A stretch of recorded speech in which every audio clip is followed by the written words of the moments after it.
Kenjaku caused quite a mess in Japan and the entire world by initiating the culling game. To either help or worsen the situation, he ended up bringing back shamans from 1,000 years ago and reincarnating them into the bodies of modern-day people in the world of Jujutsu Kaisen. Therefore, in today's video, I bring you a list ranking the reincarnated shamans from weakest to strongest. Come along with me to meet these powerful shamans. Before we begin, I want to clarify that the reincarnated shamans are those who lived in other eras, such as 500, 600, or even 1,000 years ago, and made a pact with Kenjaku to become cursed objects. Currently, Kenjaku forced ordinary people to consume these objects, allowing the souls within them to take over the bodies of their hosts. Now, starting with the weakest, Kuruzu Ohana. Yes, you might be surprised to see Angel at the bottom of this list, but it was made clear to us that Angel's technique, which is Jacob's ladder, is truly very powerful. However, it stands out more in situations involving reincarnated individuals, as in the case where she couldn't stop the King of Curses even while helping Sukuna to save himself from the attack. In terms of physical combat, cursed energy quantity, attack and defense techniques, unfortunately Kuruzu Ohana has not shown much so far. Additionally, having lost one of her arms to Sukuna, it is likely that she will be out of the scene and battles from now on. Reggae Star, or better said,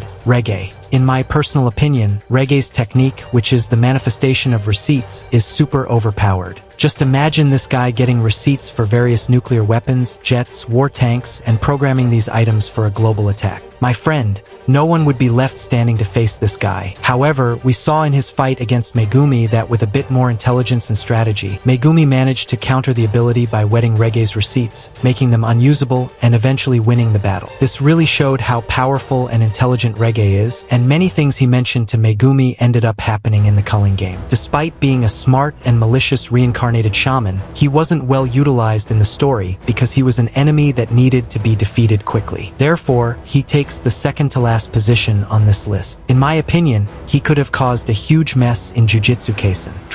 Drove is a guy who is either lucky or unlucky because this incarnation he faced was the second reincarnation of Groove. Folks, that means he had already become a cursed object, was brought back to life 400 years ago, then became a cursed object again and was brought back to life in the culling game by Kenjaku through cursed objects. Drove didn't show much. The only thing we saw was that he had 2 stick games, and these stick games could make domain expansions that moved to hit the target, which is quite interesting. But we couldn't see his real technique because Yuta Okatsu defeated him easily, not even giving the old man time to show us anything. But just the fact that he was in the Sendai barrier where Ryu Ishiguro, Yura Takako, and the Big Cockroach were, and none of them dared to face Drove, really shows that the guy is powerful. But since we didn't see much, he takes this position on our list. Uro Takaku herself. She is also a shaman from 1,000 years ago who lived in the Reian era and served as an assassin for the Fujihara clan. Folks, a clan she hates with all her might. She knew Ryaman Sukuna, at least the fame of the King of Curses, which is why she is so afraid of him. She has an extremely overpowered technique, Sky Control.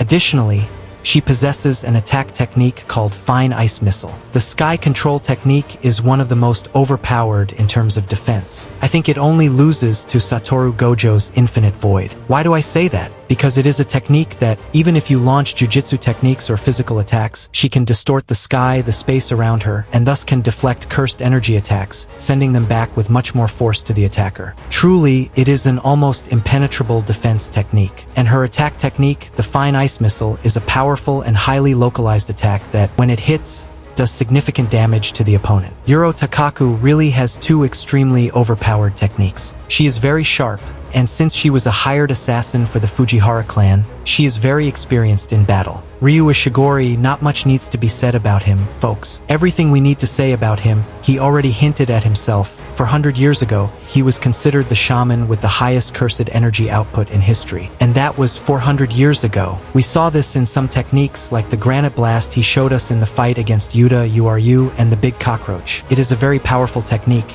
He fires it with that hair of his, it looks like Kuwabara's hair, but it's a cannon in the form of hair, ha ha ha. He fires pure, condensed cursed energy like a true laser beam, which has great destructive power. Besides, he can use multiple simultaneous shots to chase his opponents. One very interesting thing is that he can emit explosions of cursed energy from any part of his body, as we saw in his fight against Yuta, when he touched his back on Yuta and made an explosion of cursed energy, launching Yuta into the air. Truly, it is a very powerful technique. Ryu is one of the top close combat fighters in the Jujutsu Kaisen universe.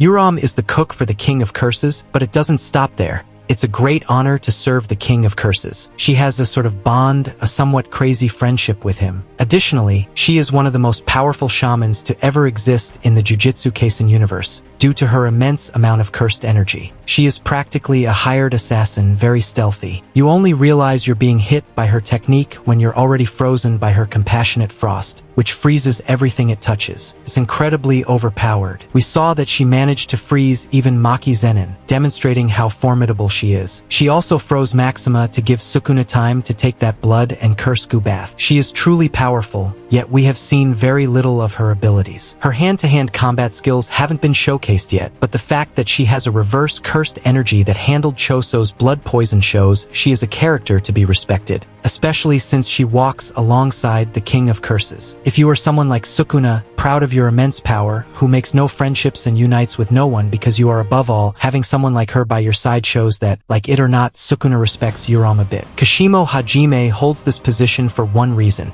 He possesses electric-natured cursed energy, allowing him to create lightning in the air. This ability is extremely powerful, as he can charge the ground with a negative charge and his opponent with a positive charge, creating a homing lightning bolt that is nearly impossible to escape. Moreover, Hajime has a significant amount of cursed energy, giving him advantages in speed, endurance, and physical strength in hand-to-hand combat. He is an exceptional fighter in this regard, one of the best in the series. We saw this in his fight against Hikari Kingi, an immortal being who had a tough time at Hajime's hands. Kingi died several times during the confrontation, but his immortality allowed him to continue fighting, giving Hajime an advantage. Later, we saw his fight against the King of Curses, where he demonstrated abilities that further enhanced his strength, speed, and power. Despite dying in the end, Hajime deserves this position especially due to this power. Yorozu was able to face a 15-fingered Sukuna, utilizing 100% of his cursed energy output from those 15 fingers. It's truly impressive to see her going toe-to-toe with the King of Curses. Of course, Sukuna wasn't completely serious, but that doesn't diminish Yorozu's merit. She possesses the construction technique, similar to Maki Zenin's, but Yorozu stands out due to her vast battle experience from the Reian era and her immense amount of cursed energy. Yorozu showed a completely different level in using the construction technique, being able to even create metal with a conscious effect that acts semi-autonomously. This allows it to make decisions and serve as crucial support for her during battles. It's truly absurd, and her case is similar to Yuram's. And of course, folks, there's no escaping it. The strongest reincarnated, the top of the top, had to be him, the King of Curses, Ryaman Sukuna. In a way, he is also a reincarnated in the culling game, as he was a set of 20 cursed objects scattered around the world and is now controlling our boy Fushigiro's body. Sukuna needs no introduction.